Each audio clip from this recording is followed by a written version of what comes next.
பகவதே வாசுதேவாய. ஓம் நமோ பகவதே வாசுதேவாய. யாருப்பா அது? யாரு என் எல்லைக்குள் வந்து என் கடும் தவத்தை தடை செய்தது? உங்களை எங்கேயோ பார்த்த மாதிரி இருக்கு ப்ரோ. நான் தான் மச்சான். நரசிம்மா படம் பார்த்து இப்போ கடும் தவத்தில் இருக்கேன்டா. ஓ நைஸ்டா மச்சி.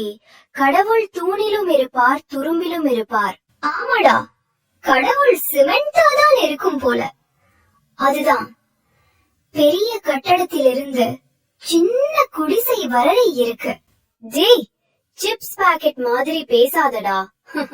தூணிலும் துரும்பிலும் அப்படின்னா சின்ன பொருளிலிருந்து பெரிய பொருள் வரைக்கும், அதாவது எல்லாத்துலயும் இருக்குதுடா கடவுள். மச்சான் டேய், ஏதோ ஏற்குள்ள தோணிச்சு சொன்ன. அப்போ கம்பி, மணல், செங்கல், செல்கள் அதுவா இருக்குமோ? சரி மச்சான், கடவுள் எல்லாத்திலையும் இருக்கிறார் என்றால் அது என்ன தெரியுமா?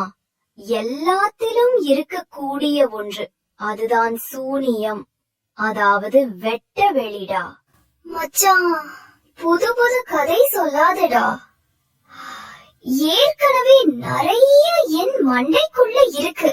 இல்லடா, இந்த உலகமே அந்த வெட்ட வெளிக்குள்ளதான் இருக்கு. அணுவுக்குள்ள கூட நிறைய இடம் வெட்ட வெளிதான் இருக்கு.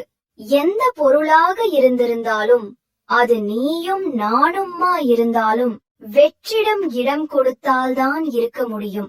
அது எல்லா பொருள்களிலும் நீங்காமலும் இருக்கு. அதுக்குள்ளதான் எல்லாத்தையும் நிரப்பியும் இருக்குடா. டேய், இது நம்ம சிவயோகி சொன்னதுதானே? நான் கருவில் இருந்த காலத்தில் இருந்தே எனக்கு நெற்றி கண் இருக்குடா.